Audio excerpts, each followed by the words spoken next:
It's a delight to be here today with Drew and KJ, otherwise known as Drew and Kaleb, or Drew's Ecology and KJ Compendium from X. Something like that. And I'm going to let these guys introduce themselves, and then we'll talk about why they're here today and see what we can find out about music.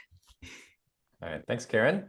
I'm Drew. I am a music teacher. I live and work. I'm originally from America, but I live and work overseas. I've been outside of America for this is my eighth year now. Currently in the Middle East, and I teach band, primarily instrumental music. I've also taught choir, jazz, guitar. I'm also active as a performer, so I play saxophone often in jazz settings. I'm an amateur musician. I love to learn a lot of different instruments. Currently, my latest project has been both the banjo and the oud. Kind of eclectic in terms of those kinds of interests. I also have a master's degree, a Master of Arts degree in ethnomusicology, and so this has become uh, my sort of my online and thinking life, where I've spent a lot of intellectual energy trying to pursue a definition of music. And I've done that through many, many drafts that are unpublished on Substack and other places. I have two pieces that are officially published, but lots of other thoughts that are not published and in the draft stages. I have a huge interest in world music, exploring music in terms of the full data set. So um, all of the tonal and rhythmic and harmonic and tone color possibilities as they are used in various human contexts, what it means, um, unpacking a telos of music um, with the intent. Well, I guess my hypothesis is that to know music is to know God in some sense. And so I'm trying to unpack that. I know if you're trying to get that from below, like strictly going from the lower to the higher, that's a quantum leap. And I'm trying to pull on all the threads. Theologically, musicologically, um, I dabble in a little bit of science, but very foreign language to me still. I'm curious about Caleb and his project because he has done such a marvelous job. Um, Watching your previous conversation, Karen and Caleb, in a little bit more of his backstory as a music learner, pianist at a young age. I think trumpet, you said, is what you picked up, and Mm. becoming a little bit disenchanted with music theory as it's taught in schools. And then you are bringing your aesthetic sort of merging an aesthetic visual uh, way of comprehending musical sounds and patterns and using that to synthesizing these things together into a medium that's presentable and pedagogically accessible for students to sort of revitalize how music theory is taught. And so as a music educator, I'm very interested on that practical side. Like I would love to use some of those tools with my own students because I think it's very valuable. But there's also some things along the way you're also sort of getting at, my understanding is getting at uh, a description of sound on an almost absolute level or a clear, defined, and organized level, trying to get down to what is sound and how is it taxonomized and grouped and things like that. And there are some things I think we can talk about that. Whew. Oh man, I should have gone first. That was that was great. And yeah, your background kind of puts me to shame in some ways. Like that's really fascinating, and I can't wait to dig into some of some of your history and how that's played into all this, and also like how you initially came across my stuff and that as well. But I mean, you kind of laid it out there, and I'm glad you're able to catch a little bit of that last discussion that I had with Karen, because yeah, I did kind of run through the basic story of my music journey in there, but to kind of I guess reiterate the cliff notes of it. I'm a lifelong musician. I've always just had music around, and since I can remember, had a keyboard in the house and tinkered around on it as a little kid. Um, and but yeah, as you said, I kind of came up very self-taught early on and began feeling some disenchantment with the traditional structure of teaching, um, which, to be fair, I think is a symptom of the broader education system that we currently attempt to use. So, no hate on music teachers, but man, some of the truths from on high that you're given with no explanation would just do my head in, and I think I've got a little bit of an anti-authority streak in me that always wanted to say, but why is it that way? Don't just tell me to put this many sharps in the key. Like, what does that mean? Like, instead of just learning the procedures, I wanted to understand the kind of underlying mechanics of the whole thing, Mhm. and really struggled to find that in the existing kind of system. I think there was a bit more of that and so to continue the story, I um, went through high school, did some more like formal lessons throughout high school, but more focused on the actual school music program, which I did trumpet through. They didn't even allow piano. That wasn't an option there. I guess they couldn't get enough teachers. um, and so yeah, there was good and bad to that, but again, it was still this issue of kind of just learning the procedures and winging it from there. And I think that improved a little bit when I went to university. I went for a year and a half of a 4-year degree, so I don't have the piece of paper, unfortunately. Um, but I did get a lot out of that, and it kind of it, it's a double-edged sword. Is that the phrase? Where like I think I could see the potential in a lot of the lecturers and the way that it's run. So I went to WAPA in Perth, West Australian Academy of Performing Arts, which is just a brilliant, fantastic school. Um, but I think it still left me wanting for some of that kind of fundamental underpinning that I felt I was missing. And so since then, on and off and in between, other projects and life stuff, that's kind of been my my mission, is to really piece together the basics of this so that you can so that a curriculum could be built on top of it. And yeah, and I'm very much coming at it from like an amateur's perspective. As I mentioned, I've done some training here and there, but I've never like deeply studied, um, you know, harmonic theories or ethnomusicology for that matter. Gosh, I'd love to. I'd love to one day. But I yeah, I just have a real love for the art and for the science of it. Um, I just find it also fascinating and meaningful on multiple levels. On the level of music's great, and listening to it can evoke all these emotions and feelings and thoughts, but also on the more kind of um, to dip into another lane, kind of Vivacian level. I don't know how familiar. Yeah, I think you're relatively familiar. Um, just on the level of like the structure of sound and music, um, being something that can inform the structure of higher level things.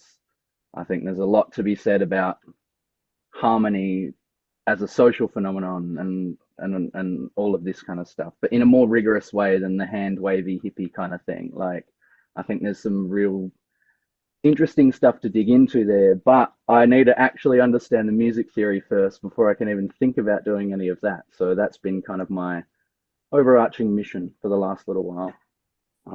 And yeah, I'm really excited to get into some of this stuff and hopefully yeah, like bounce some of my thoughts and ideas of someone with the requisite experience to really put them to the test. So I'm really excited.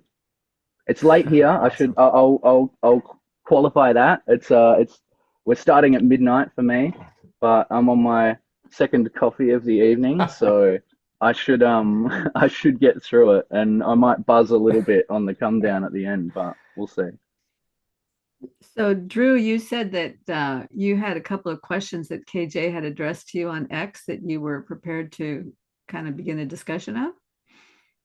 Yeah, I think I first wanted to say, as a music teacher, um, I'm something of a pedagogue myself in terms of thinking through what's the best way to transfer this knowledge and help students build an understanding about what is music, how to make it. Um, Spent a lot of time in the American standards. We have four categories of standards. Performing is like what we do at least 70% of the time.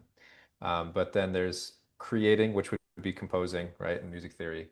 Responding, which is the listening aspects. And then there's this more abstract one called connecting, which has to do with understanding music in context and the meaning of music. And all four of those are very interrelated. And as a teacher, I don't talk about this online much, but as a teacher, I spend a lot of time, mental energy, trying to figure out synthesizing those four things so that so that they're not conflicting interests in the classroom. You know, you only have so many minutes in the lesson. You have a performance coming up. How do you spend your time? And so a lot of what happens in the music classroom in terms of how a teacher spends their minutes comes down to values and beliefs about music and the power of music and what's going to be most valuable to students.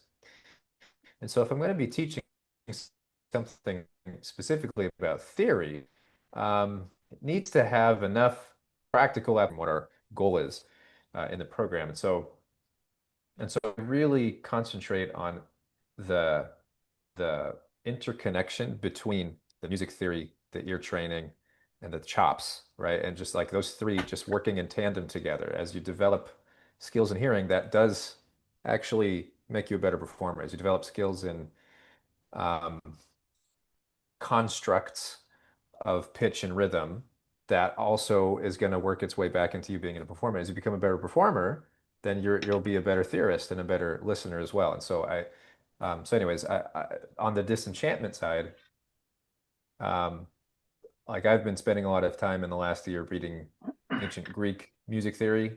And Karen knows this. We've interacted about this a little bit too.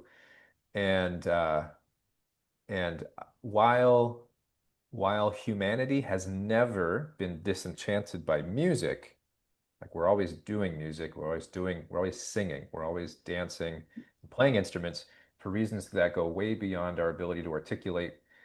Um, and we're engaging with music on this phenomenological level that brings so much meaning to us, even though if you tried to sit down and ask what is music, no one could probably tell you really what music is. But we have been disenchanted by music theory, and that has a history. And just reading Aristides Quintilianus and Ptolemy and any of the Pythagoreans, right? It's like to study music theory, you were studying way more than just that. You were studying ethos. You were studying the connection between the soul and harmony. You were studying the cosmos. Um, the Overton window, as it were, when it came to what you could talk about in the subject of music, uh, was vastly beyond sound, of course, but it was the purpose of it in ancient Greek music theory, like Plato, this is very Plato here, but the purpose of music and harmony is to reattune yourself or to reattune your soul. And now he had it as the concept of the demiurge, right? Where soul is baked into the fabric of the cosmos. And so good harmony is supposed to retune your soul to be in tune with that point of origin. Anyways, all that to say, we don't talk about that stuff anymore in music theory class, right? We don't, that's not going to show up in my band lesson, in a lot of ways. And so, well, why is that? And so what's going on there? And so you talk about being really inspired by Vervaeke. I'm curious if any of those thoughts have showed up in your own thinking about music and things like that. And I'm happy to get into your taxonomy of sound. I had just a couple of questions we can discuss about it. But if there's anything there that I already said, if you're interested in bouncing off of that too, we can talk about that. Yeah, no, awesome. I mean, yeah, I absolutely resonate with the story that you've laid out there, which I think again is a thing that you can see even beyond music alone, like just the idea that like the arts in general or natural philosophy used to be this like means of connecting with the universe, and now it's become, I don't know, this dry like procedural um kind of practice. And um yeah, I think it's a real shame. And I think my kind of broader vision, which is where the kind of compendium project thing comes in, is to re-enchant education more broadly, starting from the locus of my own expertise, if you can call it that, and kind of demonstrating a new way of conveying these ideas that can very nicely transfer to any field you could think of. And so yeah, I see that point that you're making there, and resonate with it a lot. I have a bit of insecurity around my kind of claimed interest in specifically a lot of Viveki, Hmm. but other online philosophy content creators. I kind of cringe at calling John a content creator. That doesn't feel right for him. But like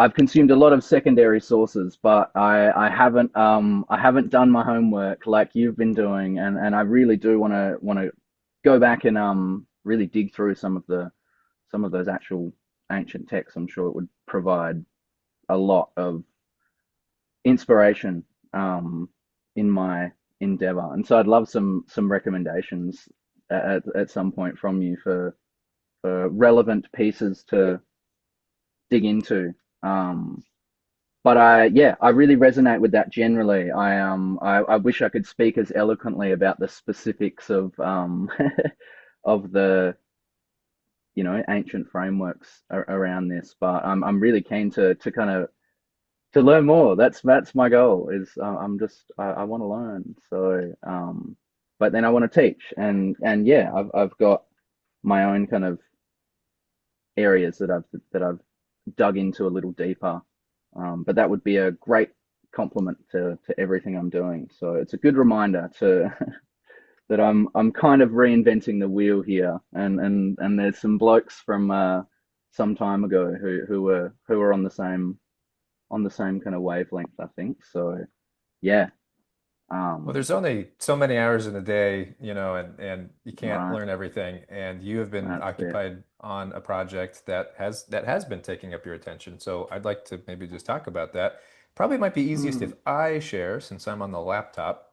I was Um, gonna suggest that earlier, that yeah, I can if I although want to sharing does share not something, I turn might have on. to send you a link and then you can do a screen share of some sort. Okay, I just requested permission here.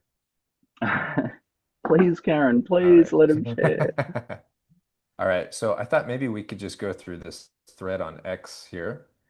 Let's see. Awesome. what's the best way to do this here? All right, is that coming up nice and clear, this picture? Beautiful. It is indeed. All right, Oh, so look at Caleb, that thing. Isn't that one of your gorgeous? one of your many talents, Caleb, is really great visualization, like handwritten. Like this is you just put this on paper, right? Just with your that's amazing. Yeah, Um, yeah. Thank you. so maybe could you like succinctly could you talk us through what this is? Yeah, I'm a little conflicted on whether it's worth, because so this is V2 of what I was boldly claiming to be a complete taxonomy of fundamental music theory. And this is after a few kind of updates that I made.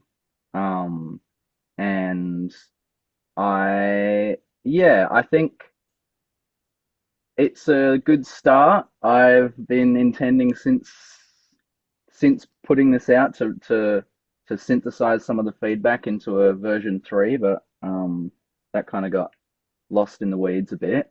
I still very much intend to, and this will be a great uh, you know, oh, there's a word, encouragement to do so. That'll do.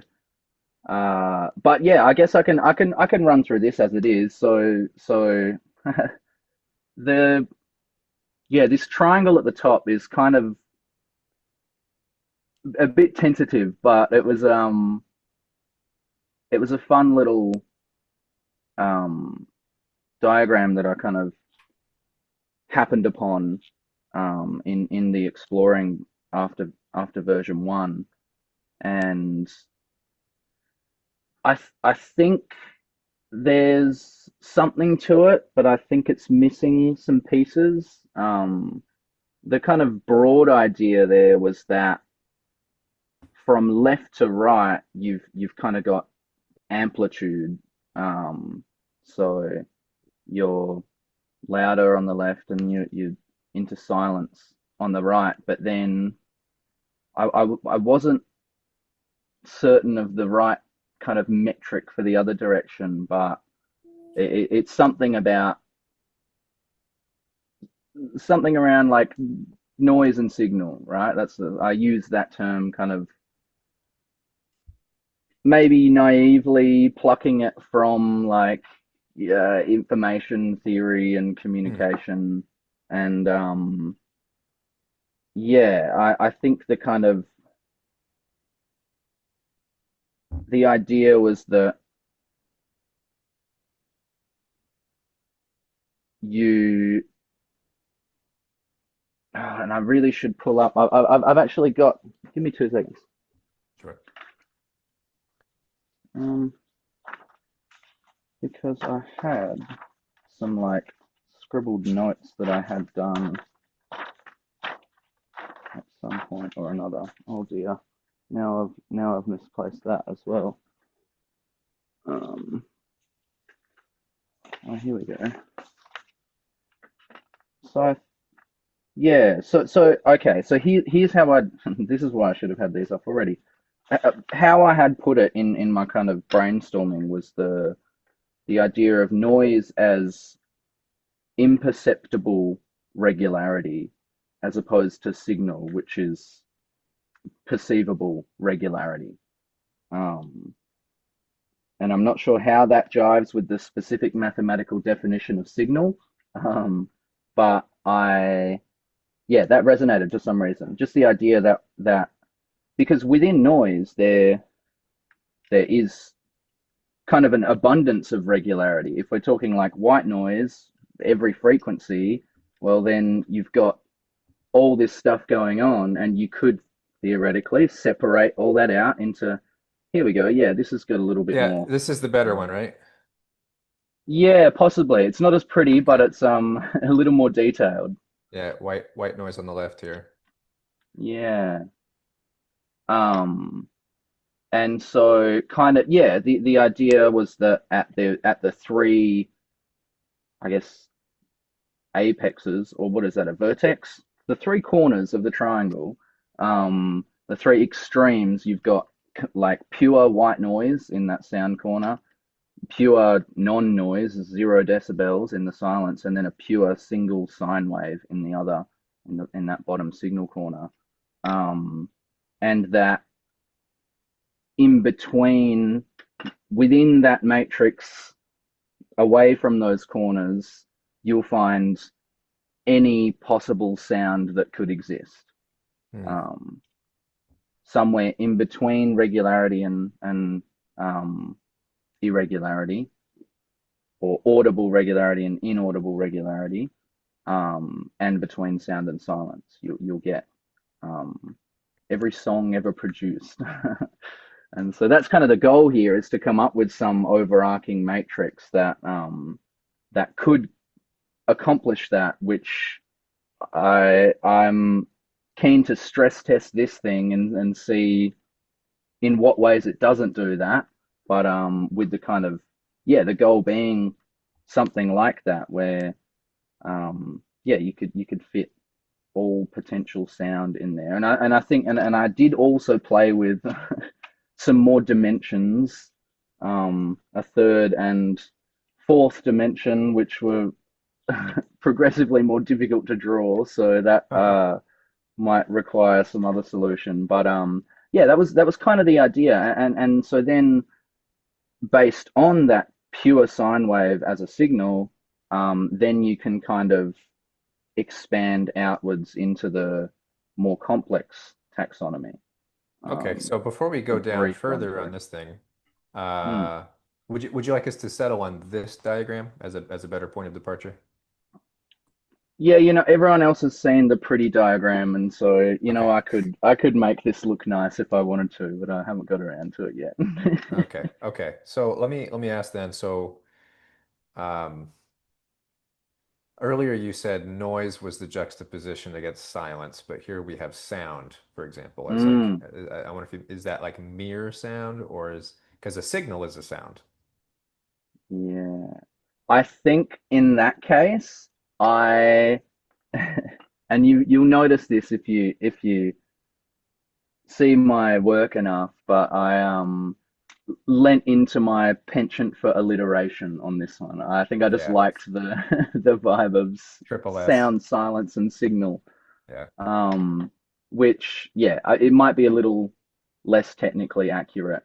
Um, but yeah, because I guess, yeah, signal is sound, and so yeah, that really would be noise, but that's the label I Hmm. picked because my brain Okay. And likes so it. I thought those definitions were interesting. I forget where you said you got them from. So the perception of regularity versus irregular, like you can't perceive, like it's so irregular you can't perceive Mm, it. That's sort of a good, you're saying that that distinguishes a signal from a sound.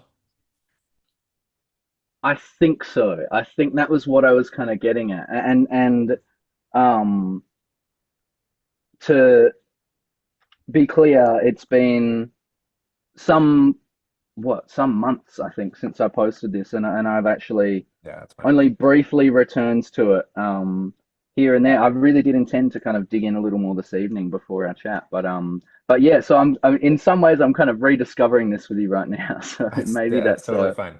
good. No, we're just walking through it and we'll see what opens up here. So then in this taxonomy, what follows are different a taxonomy of signals, right? So Mm, that's how you had it grouped here. So underneath signal, then there's this tree of various kinds of signals and maybe how they work together. So you have pulse is one branch of signal, and then pitch is a different branch of signal. But hmm then uh, they they overlap, right? So pulses have pitch and mm, pitches have pulse. mm. Um, and then these branch off into rhythm, melody, and timbre.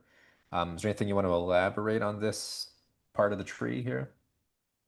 Yeah, well, just to run through for anyone confused, that like top layer there, I'm pretty happy with. The rest, I could play with a bit, and there were some really good points brought up in response to my post, especially around timbre. There were some definitional squibbles on rhythm, but I yeah, I really do want to further develop this and see what comes out. But as far as the pulse and pitch up the top there, I think that's pretty set in stone. You can see Yeah. my alliteration there once again. But and this is I remember learning this for the first time, and this was another strike on the board for the music education system because it seems like such a fundamental thing that pitch is pulse. I'd never really pieced that together. I think until watching an Adam Neely video a Mm. few years ago, maybe a decade ago at this point. But this idea that like, well, a pitch is just a frequency of sound. It's something just vibrating really, really fast. And if you slow that right down enough, then you'll get back into the BPM range. And you can see there from around 30 BPM to 1200 BPM, you can hear a da da da da da da da da da. But then by the time you speed up and speed up and speed up right up into 20 to 20,000 hertz, you start perceiving those as pitches. Right. If And it was anybody has interesting seen, that, sorry, I sorry, was go on. just going to say, if anyone that follows Jonathan Pageau, so he had a conversation with Matthew Wilkinson, who is the organist and composer of the Symbolic World theme song that opens up every video. So in Wow. his conversation with Pageau, Matthew says he brings up the same thing about how Hmm. beats sped up, like threes against twos and fives against fours. If you speed these up, you will hear the actual tonal interval of threes against twos and fours against fives, etc. Yeah, and so that's the like next level of it. You can take one beat and speed it right up and you'll get a pitch. But if you play a polyrhythm and speed it, sorry, that probably sounded terrible with my clangy desk, but like you get intervals. You get your classical like Greek perfect ratio intervals. And so you can stack another one, you get a chord, and you can go on from there. Um, and yeah, this was a crazy insight when I'd first learned it, but it's so obvious now, and it just it seems like something that um, could be thrown in the mix early on in your music learning journey, if nothing else for just like a cool fact. But I think it also does shed a bit of light on the kind of underlying mechanics there. One thing Yeah, I'll and so add there's with this, like go for it. just quickly with the kind of spectrum here, um, Rich Decibels, who I think you follow on Richard, what's his surname? Um, he's a mutual of I think a mutual of mine on Twitter, but like another kind of music guy, and he brought up a really interesting point about the kind of boundary between pulse and pitch, Hmm. where it doesn't feel like a driving beat, but it also doesn't quite feel like a pitch yet, Yeah. and was kind of playing with some potential terms for that. He used this great evocative analogy of a cat purring. Um, and I think the term he used was like a kind of tactile sensation more than a rhythmic one or a harmonic one. And so I think that's definitely an interesting piece that I'd add into a further version. But as far as the pulse to pitch kind of spectrum there goes, yeah, I'm pretty set on that being a solid piece of this, which then the stuff that emerges from that can definitely be tweaked some more. But we Well, can and get into that. the Greeks, like Plato, would be in your corner on these two categories of pulse and pitch because they all say, well, what is the study of music? It's the study of harmony and it's the study of rhythm. Like that, those are the Hmm. two things that you study in Hmm. music. And then there is a third one, which is text, like for songs and things like that. So that's Uh-huh. as far as the music side of things, qua music, eventually that does come into the conversation somehow. But it's interesting how music collapses into these two things, but then these two things, as we talk about, are kind of on one spectrum. They're like the same thing on a spectrum of pulse on the one side, pitch on the other.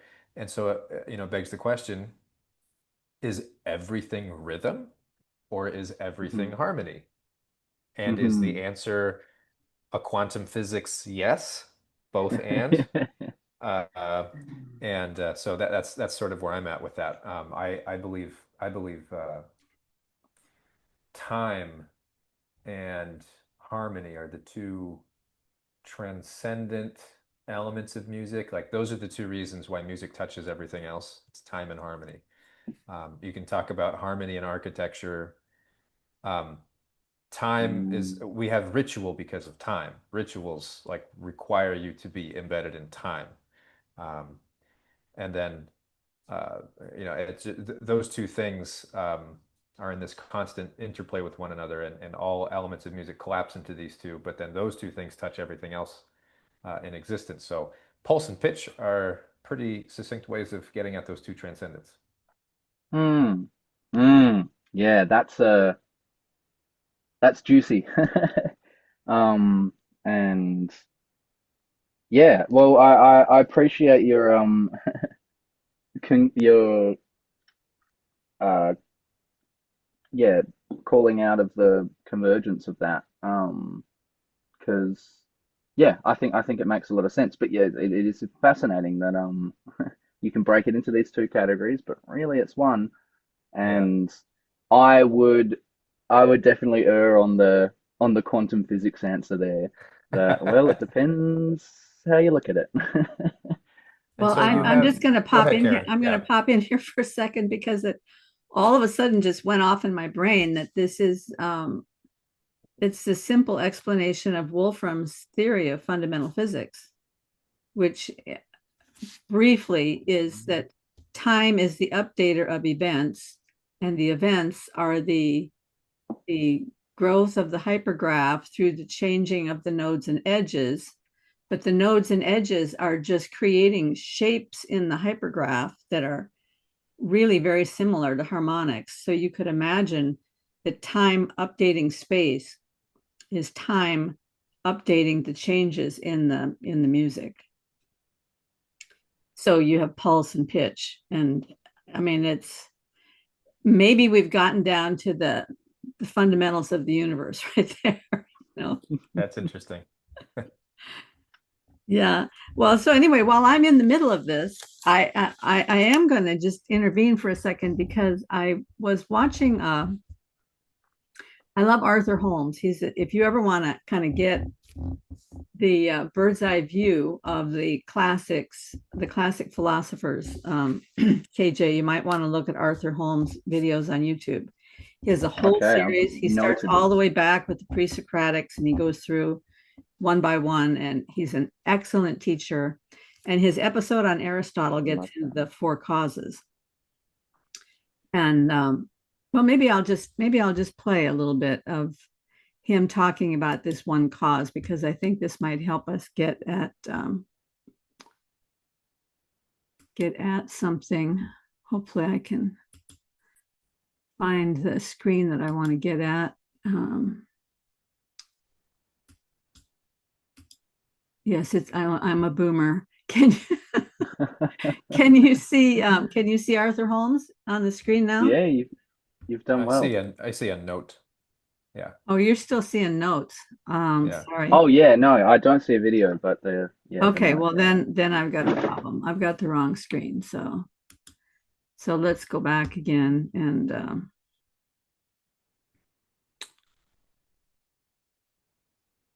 I hate when this happens. I always think I have everything all set up and then And then Murphy's Law strikes. yes. Now do you see Arthur Holmes? I think I do. He's standing there in front of a screen. Yeah. That's him. Yeah. That looks like someone who would be called Arthur Holmes. Okay. So let's take a look at tell me if you can hear this clearly. General way in which various kinds of processes produce ends. we see evidence that they too are end-oriented accordingly. Now, if there is then natural potential in everything, what an artist does is not to create, but to discover. To discover natural potentials in the physical elements of this world. The musician doesn't create music, he discovers the potential in the physics of sound. You see? The sculptor doesn't invent some design, shape. He discovers the possibilities for it in the grain of the wood or in the texture of the stone, and actualizes those potentials. Art becomes a matter of discovery. There's a book on aesthetic theory, edited by a former graduate professor of mine, called Creation and Discovery. Creation and discovery. Because his thesis is that art is not simply creation. That's the romanticist, 19th century romanticist glorification of human creative ability as if it were divine. You see. The artist's creativity is found in the capacity simply to conceive the possibilities inherent in the materials. So that's what I see you doing, KJ. Mm-hmm. Wow, high praise. Well, both of you are conceiving the possibilities inherent in the materials. And when you start getting at the nuts and bolts of what music really is, or what sound really is, which, as I understand it, is your project, KJ, you're looking at what are the capabilities inherent in those materials and what can be done with them. Which, now, the other day I was listening to Sabina Hasselfelter, maybe it was today, talk about how most people tend to think that the AI is more creative than human beings are. But she said, when you get right down to it, what the AI is doing is, and she says, because she's a materialist, she says the AI is doing just what human beings do, which is to, when they're exercising creativity, they're just looking at what's been done before, tweaking it a little bit and making something new. Note the air quotes. But that's not really what creativity is. If creativity is fundamentally finding the potential in the substance and bringing that potential to light, which is a process of discovery, that is not what, if AI is simply taking what's already been done and tweaking it or plagiarizing it, that's not the same thing as creativity in terms of discovery. And in order to, this is, I guess, what I wanted to get at, in order to make music, you have to discover something new in the potential of the sound. Is that correct? I concur. in order to write music, or in Are you talking about composing? Composing, yeah. I think even broader, like in the act of playing music, it's an act of discovery. Though I might, again, I'll show my bias here and bring John back into the mix, and I might tweak the language there from discovering instead of creating to discovering and creating, or I think John uses the term inventio as this idea of both things at once.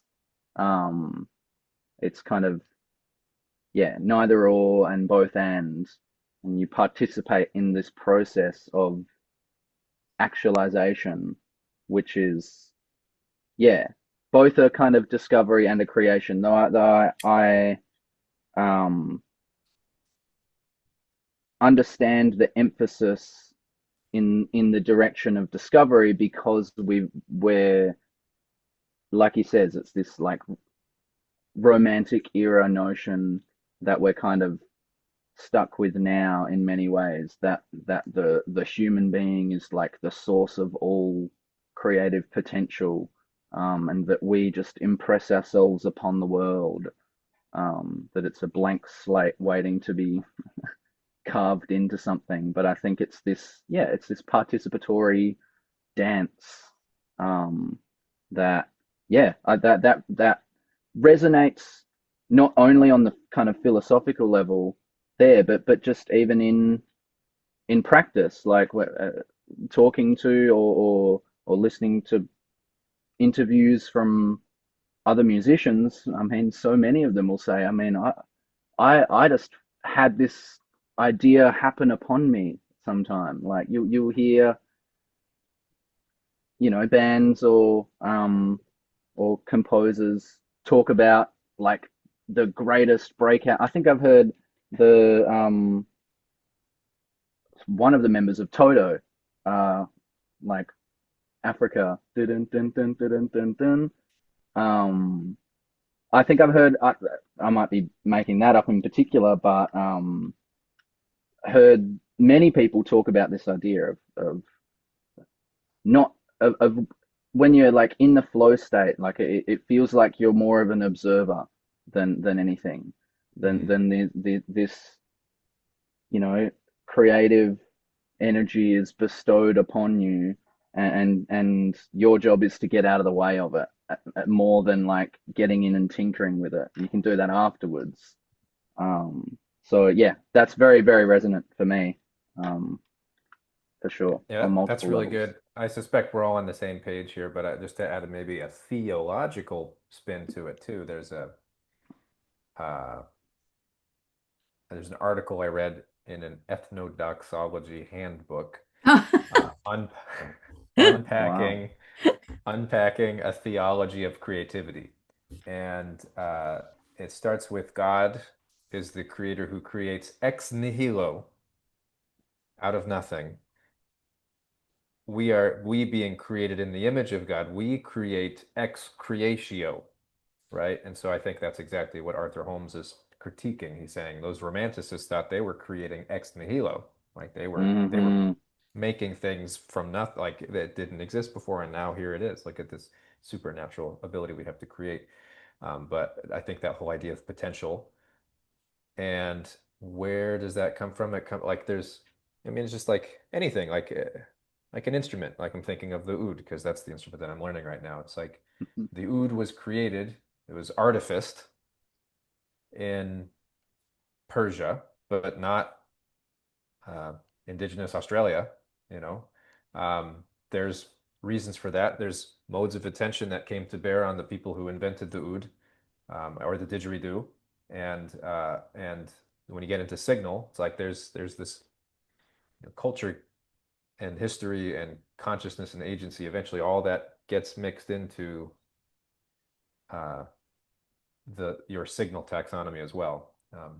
What kinds of beats, what kinds of rhythms, like those Mm. aren't those aren't those aren't like we don't hear musical scales out in nature. It's like, well, where did musical scales come from? Like we don't hear them in the sense of, we're not, like in the simple representational sense. It's like if you paint a landscape, it's like, well, we've seen many landscapes, and so what we're doing is our impression of one or our inspiration of one. But if I'm going to play a melody, it's like we didn't hear melodies played by anybody else. It's like there's some other mode of attention that's coming to bear, but a lot of that does have to do with culture, biography, story, and things like that. But the creative, creating ex creatio, that it's there's all these potentialities that are laden within the fabric of all of existence, and there is this discovery that's happening, and I posted on X something about math. I can't remember. I think I said something about math being universal, and Karen jumped on that, and she's like, "What do you mean by that?" And then I gave the example of uh, synthesizers. So with keyboard synthesizers, we're using math not to create sounds, but to discover and find them. Like so these, so like just like a buzz saw wave, like just any kind of synthesized sound relies on our ability to manipulate sound waves using calculations and stuff. Now, the potentiality for all of those sound waves mathematically and on paper have always existed. Theoretically, it's baked into reality. We've just never had the right planet, the right atmosphere, the right, instruments or whatever for those to develop using our natural means. But using math, and now we have married with the technology, now we have discovered those sounds. They're not like it's not like they're fake sounds, like they weren't real. Like they are real sounds. Like mathematically, they are true in that sense. And now there's a whole other conversation on the humanist phenomenology side. If we disembody the sound from a source, what does that do to our experience of music in general? But it's kind of a different conversation. But Is that um, if a tree falls in the woods type beat? possibly, yeah. Well, maybe that Yeah. goes back to the debate that Arthur Holmes was talking about a little bit earlier in this video, which I won't play, but I'll just recap it for you. That he's talking about the big question is, how do things participate in forms? So the debate was between Pythagoras's followers, who said that substance imitates numbers, but Plato said it participates in numbers. So if you just swapped out numbers, and because numbers is an example of a form or an idea, and just said, let's say music is the idea, substance can imitate the music that you hear in your head, but Plato said that it actually participates in the music. So not only the way I'm hearing that is that not only is the potential not not only is the potential participating in the music, but we are also participating in the music. So in some sense, we are uniting with the potential to become music or to make music.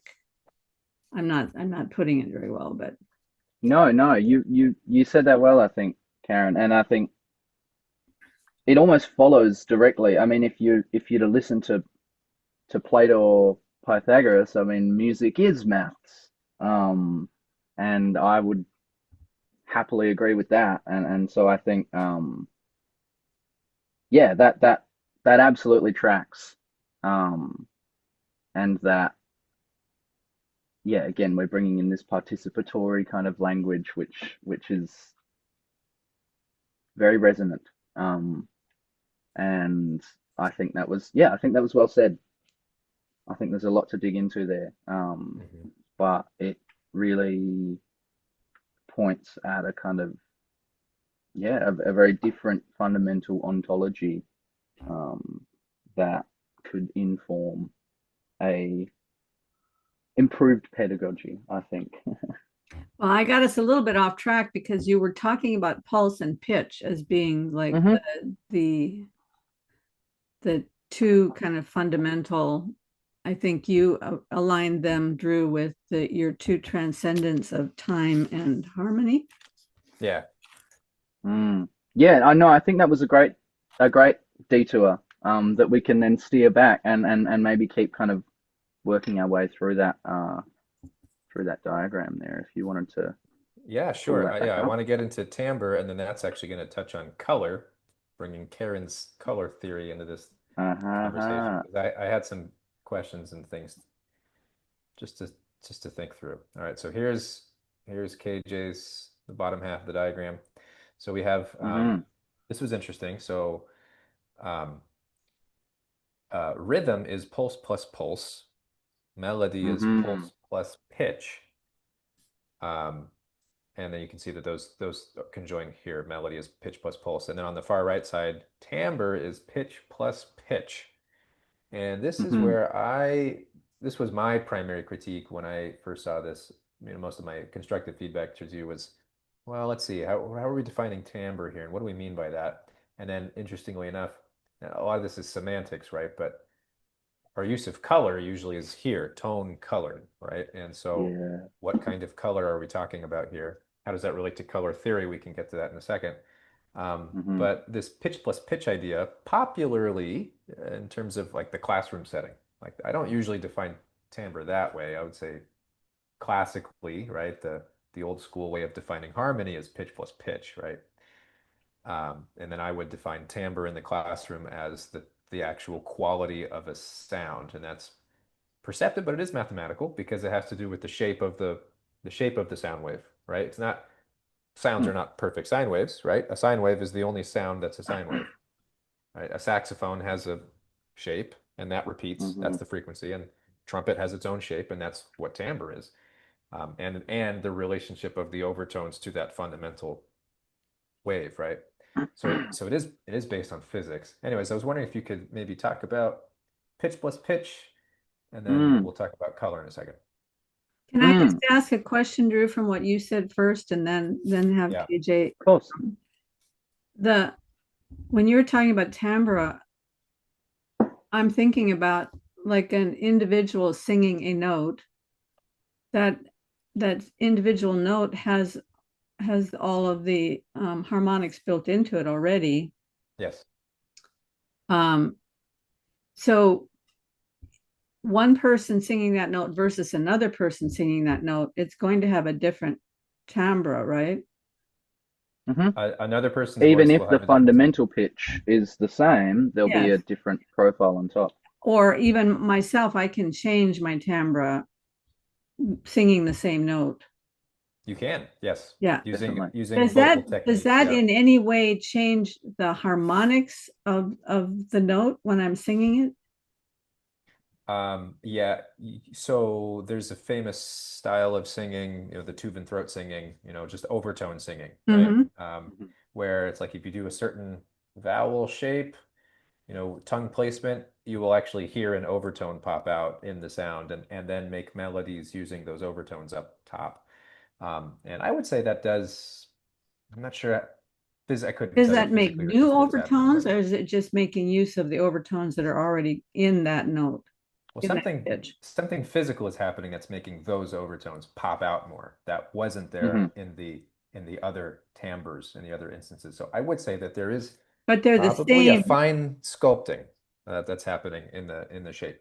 Okay. So I could jump in and try and answer there, Karen. I think the kind of key difference when you're changing the timbre is, and there might be in different registers, different levels of like noise of non-harmonic series frequencies, but the kind of, I think what you're getting at, the main difference that's happening is in the amplitude, the volume of the different overtones on in that note.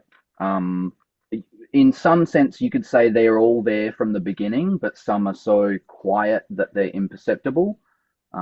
Any vibration at a certain frequency is going to induce sympathetic vibrations at the harmonic frequencies that resonate with it at twice the frequency and three times and four times. Um, but it's about how prominent those different overtones are, which kind of modifies the timbre of the sound. So the higher ones will get louder, and the lower ones will be comparably softer. In kind of harsher tones, in like nasally tones, you've got these higher frequencies, whereas you can bring it down and cut those frequencies down in volume. And I think I'd have to consult a physicist, but my intuition would be that, I mean, yeah, on some level they're always present, but at like imperceptible levels of volume. Does that kind of answer what you're asking there? yeah, I think so. And did you have anything to add there, Drew? Yeah. Well, I just so yeah, that was great. And so you have pitch plus pitch leads to timbre, melody plus melody leads to harmony. Um, and I'm wondering Okay. if somewhere in here do you account for what classical theorists might describe as definite pitch versus indefinite pitch. So um, Mm, okay, so like if I whisper, there's no tone, right? right, But right, you right. can hear Percussion words. versus tuned instruments, you know? Sure, Is that kind exactly. So yeah, so of um, in your so category of okay. signal, yeah. So go ahead. Yeah, let me try and tackle them. Um, in terms of definite versus indefinite, I think if you scrolled back up, you would find that that kind of spectrum along the left side of the triangle there. So an indefinite pitch would be closer to noise, and a more definite pitch would be closer to signal. Um, and then right down at the pointy end would be that single pure sine wave. But then anything along that line could encompass those more ambiguous pitches. Okay, so you earlier said you wanted to stress test this thing, so I'm going to stress test this thing. Great, do it, Uh, please. all Go right, for it. so why is a clap or something that's indefinite pitch? How do I say this? Why do you privilege the tone, the sine wave as signal, whereas we clearly do use indefinite pitches for musical purposes, which are signals? Mm, How do those two fit together? mm. And I think you're putting your finger on exactly where I kind of left off in um, playing around with a potential version 3 of this, which was this. Let me try and answer your question before tangenting. I think a pure sine wave is the most signally signal. um, and while, yeah, any indefinite pitch absolutely can carry signal within it, it is, I don't know, I suppose less uh, intense or something than a singular sine wave. Though I would then counter myself with that in I don't know, it might be kind of tangential, but I I think it links in there that this idea that I was playing with on the tail end of this kind of project where I left off was, yeah, this kind of critique of the model that a pulse requires those kind of indefinite pitches. Um, and the thing about an indefinite pitch is that it's made up of a bunch of definite pitches. Um, so yeah, there was another like, and I couldn't. I'm still right now. I'm digging back into this thing from a bit ago, but yeah, I couldn't. I haven't quite wrapped my head back around that one yet. But just this idea that like how did I phrase it? It was kind of that like a pulse, so like a drum beat. Um, it's almost simulating a sub-audible frequency Mm, using audible frequencies. So if there really was a sine wave at 30 beats per minute, um, you just couldn't hear it. It'd be more of a pressure wave than well, that's what a sound is, but it'd be more of like a, you know, somewhere closer to a seismic wave than like a sound wave that would be audible. And so when you're hearing a drum beat, you're actually hearing pit like, I mean, if you're hearing it, it's in the audible range, and so all of those pitches are um, coming together to kind of almost sketch out the the frequency that would be below audible range. This is all very tentative, but yeah, I think that was just your question of why privilege the sine wave over the hand clap, kind of brought that back up for me, which is something, Yeah, yeah, that I'm still kind of playing with. I'm pretty amazed at your depth of thinking off your toes right now. At what Thank time you. is it? One in the I'm morning trying my on best. Yeah, it's okay. quarter You're past doing a one. Hey, you're doing a great job. thank you. Uh, because you do down here have this pulse plus pulse equals rhythm, right? Yeah. And I know you don't just mean when a piano plays C a certain number of times to a certain number of beats per minute. Like that includes the indefinite pitch category of sound. Yeah. No, totally. And it kind of, and I think this was the point that I'd settled, that I'd kind of, I get discovered, to call back, um, was, oh no, now I've lost it. It is late here. Um, yeah, this idea that, no, I've lost it. I've lost No, it. you're right. Gosh, I just had a great I point there. hear, yeah, it's a complex idea. It is And so indeed. I guess the broader question or point of discussion is, to what degree is this a taxonomy of music, or is it a taxonomy of like pitch? Because Mm, there's some things that come in here that music is and does. And we earlier we talked about the sliding scale between pulse becoming pitch and slowing down hmm pitch to becoming pulse and things like that. And then up here, we're talking about regularity versus dysregularity. So if we could extract from that a musical principle that's not just tied to sound, right? The principle of harmony that's not just connected to some physical mm, sound, but there's some other logos at work. There's some other logical principle, some harmonic principle that's transcending the sound itself, that's entering into this world of sound that's sort of manifesting here on the order of hmm pitch and rhythm.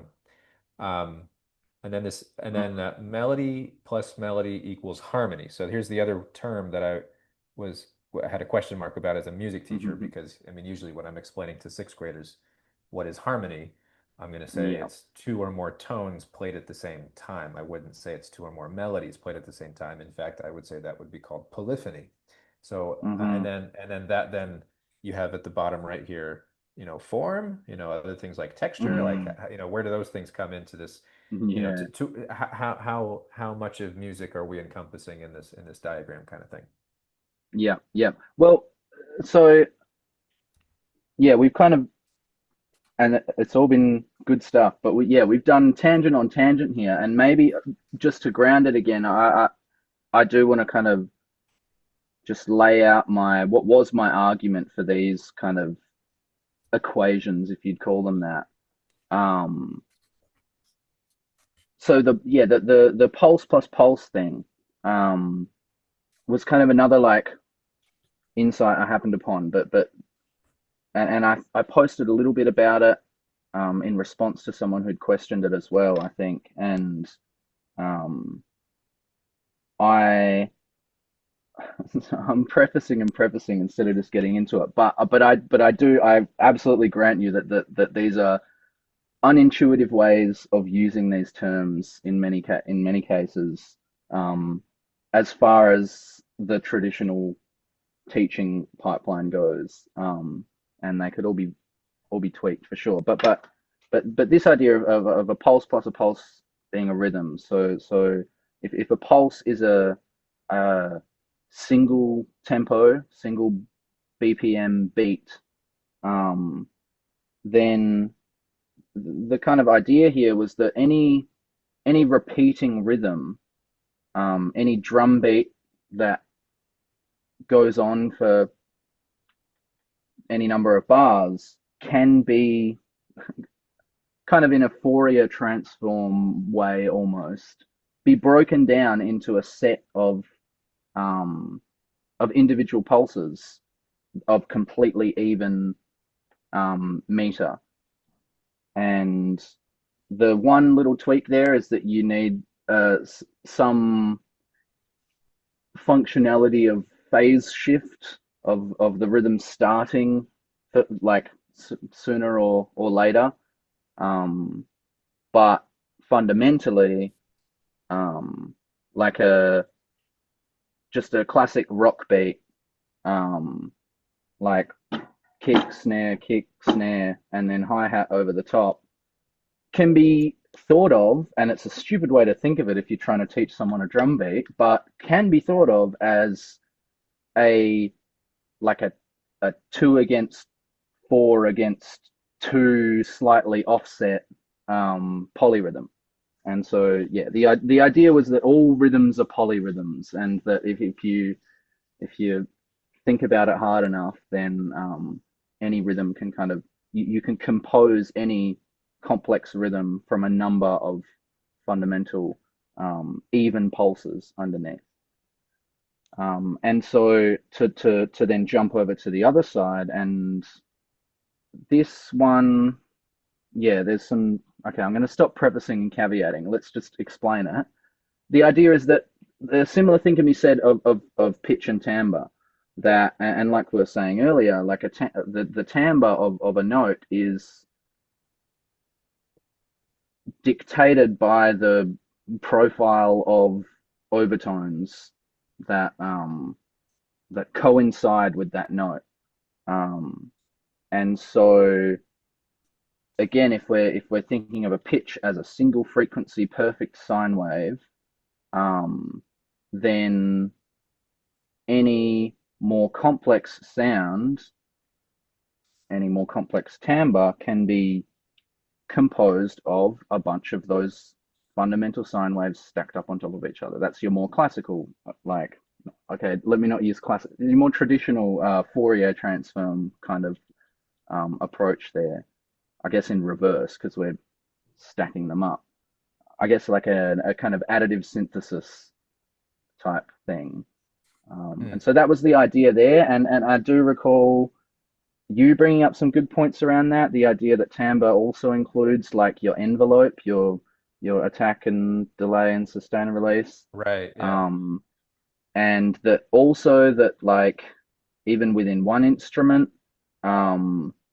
depending on the register, the timbre will change. And so it's not as simple as like if you take your fundamental and add this mathematical sequence, you'll get a saxophone sound. Like you might get a mid-range alto sax sound, but then it'd be totally different. And so there's lots and lots that's of why it's so complexity hard that synthesizers simplified get out all there. of those instruments wrong. Like when you're like, you know, I it know. doesn't sound like it's the real instrument because there's so much more complexity in the profile of the sound that That's it. it's you have to be so atomized in your attention to detail at every level of moment in the sound. It's unbelievable how Yeah. complex it is. Yeah, absolutely. Maybe if nothing else, if we manage to construct a serviceable fundamental music theory taxonomy, then we could build a good synthesizer that can make a saxophone sound. So can you tell me about harmony really quick? What you meant by harmony here? Yeah, and so this one is maybe, yeah, one of the least intuitive things here, and yeah, it's a bit of a unorthodox take on the idea. Because there's kind of there's many ways, but there's at least two ways of using harmony, and one is to refer to the kind of underlying mathematical patterns, um, the like harmony of a composition, and then another is the actual phenomenon of polyphony, I guess you would call it, of multiple notes playing at once, or yeah, I guess multiple melodies playing at once would be traditionally referred to as polyphony. Um, I think, yeah, I think part of the impetus there was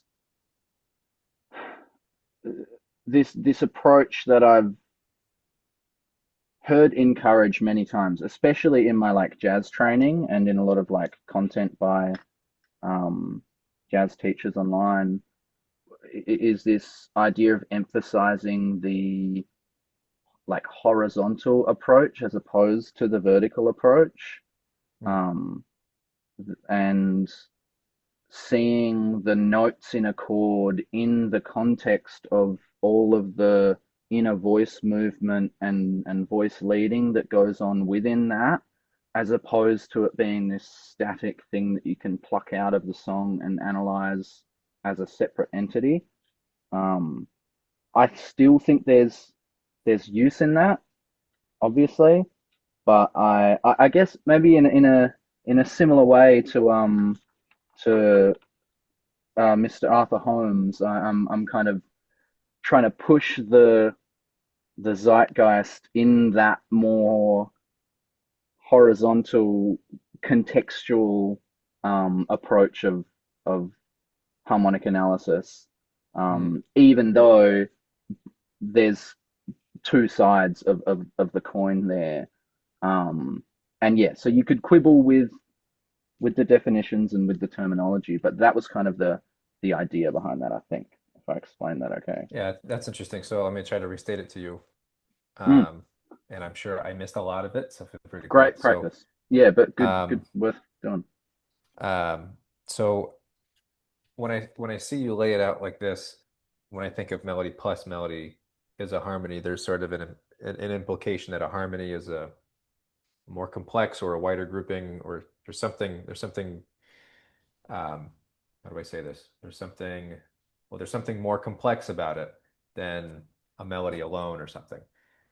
And Mm, that when you use the word melody rather than stacking notes, right, vertically, when you're saying melody plus melody is harmony, you're trying to bring in a more melodic, that is horizontal, um, uh, orientation to harmony. I think it kind of broadens what the word harmony means. I mm, personally don't like the definition of harmony as a stacking of notes played simultaneously. That's, mm, I mean, it's, how do I say this? That's become the definition since the classical period. That is, but that's not what the word harmony referred to before the classical period. For millennia, uh-huh. it was just a broad word. Harmony just meant things in balance between tension and release. And Mm, very interestingly, um, the ancient Greeks, one of the words for a scale, like Dorian or Phrygian, that word is harmoniai. And uh-huh. ancient Greek music does not use chords. It doesn't use three note stacked chords or things like that, or even, I mean, they might have had stacked intervals, but most say no, it was mostly just kind of monophony or heterophony.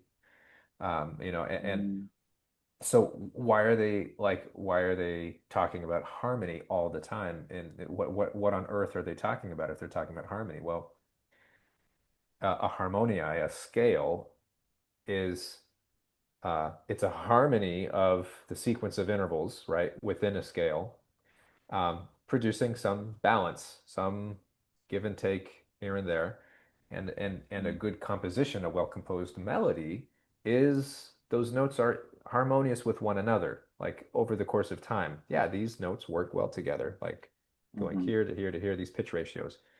So harmony didn't necessarily mean a major third or a perfect fifth or a major seventh quarter, or things like that. So that's sort of what it's become. mhm, And I think anything that can help us rewire what we mean by that word harmony can help I think it actually does help us re-enchant music theory in general when you once you start to see that in play. I always go back to tension and release, or unity and mm, variety. Like those things come up a lot when we talk about just arts in general or perception. Um, mhm, you can talk about signal being, um, when you talk about regularity, well, it's music is not mm, just strict regularity, right? Like you can hear the water dripping at your faucet. That's a very regular interval, but that's also a very annoying thing to hear on repeat, right? It becomes mm, music when there is a little bit of variety, right? Like there's some balance that needs to be in there. So, mhm. um, Yeah. A pure sine wave So isn't what you're music. talking about basically is like the relationships. The relationships over Yes. time can be Thank you. Yeah, harmonious, and you get more of a yeah. picture of that with an idea of a melody than you do. And the picture that came up to me, KJ, when as you two guys were talking about this, is the old phrase, the harmony of the spheres. And today, when we see the planetary movements around the sun, and they're kind of moving like this, following, chasing after the sun, going around it and chasing after it at the same time. And when you look at it on a grand scale, it turns into all these beautiful floral patterns, and it's harmonious in relationship rather than hmm just stacking things, right? Exactly. Yes. hmm hmm Yeah, all very well said. And it does bring up another kind of quibble I had with my own taxonomy here, which was the idea that, w and this is using that kind of more abstract definition of harmony, not just the stacking of notes, but specifically the relationship, the mathematical relationship. Within a melody, you have harmonic relationships. And so this idea that melody like precedes harmony, or like, you know, flows into harmony, um, has some issues. And I think, Yeah. yeah, Right. there's ways of reframing it, and this has I think it's all probably been true. providing great fodder for that. I think it's probably true in Western music.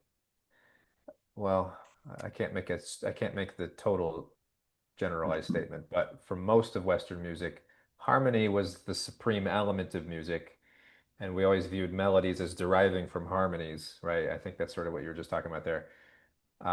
Meanwhile, in Indian music and in Arabic music, um, the because we've been mostly talking about tones, right? We haven't really been talking about rhythm so much, but the Mm, harmony in those traditions and many others is it's the relationship between the rhythmic layer and the melodic layer. That's where the harmony is.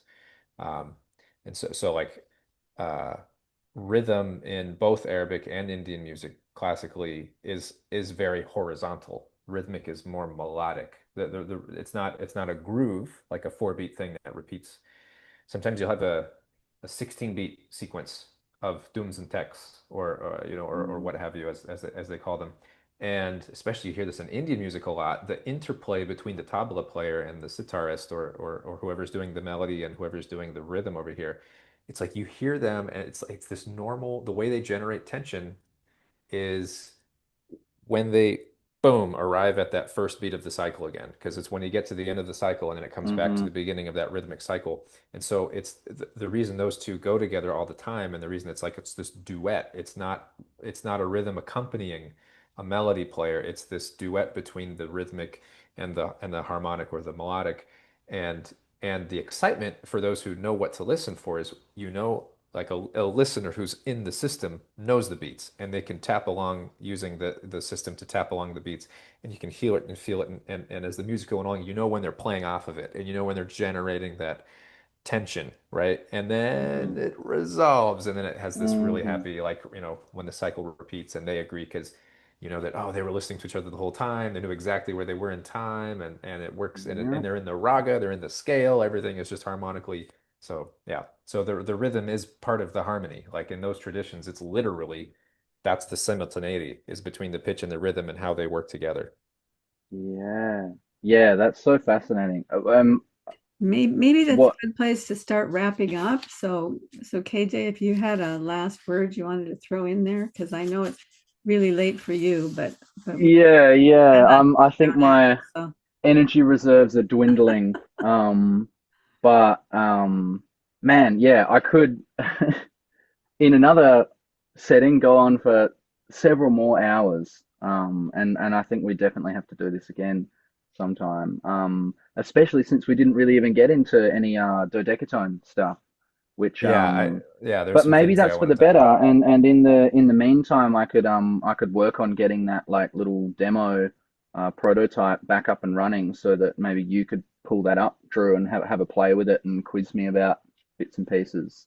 So yeah, I'd love to do this again. I've got a lot to chew on, and it's kind of well, let's say it's re-enchanted me in uh in the direction of digging back into my like taxonomy there, and playing with some stuff, and perhaps next time we talk, I'll have a new version, maybe a V 2.5 that can be Awesome. refined into a postable version at some point. But yeah, man, this is awesome, and I want to do more of this with more musicians and talk about more stuff. Um, and so yeah, I really appreciate you guys taking the time, and you for facilitating, Karen. And yeah, Yes. I don't know. Yeah, thank you both so much for joining me. And I think this illustrates the very best of X, that Oh yeah. that we can meet people who are maybe not in exactly the same wheelhouse, but there's enough overlap that we can learn from each other. So, Hmm. and Drew, Yeah, Totally. there's some I do real. want to hear your thoughts on harmony and color, because Uh-huh. yeah, so let's get into that in the future. So thank you both, and have a great day and a good week coming up. Yeah, All absolutely. right. Did you did you have any wrapping up thoughts there, Drew? Or anything you wanted to touch on next time to ear tag? No, you said it all. And let's wait for part two. That'll be great. Okay, Thanks so much. Fantastic. Well, we'll be in touch. Thank you guys. bye-bye. See ya.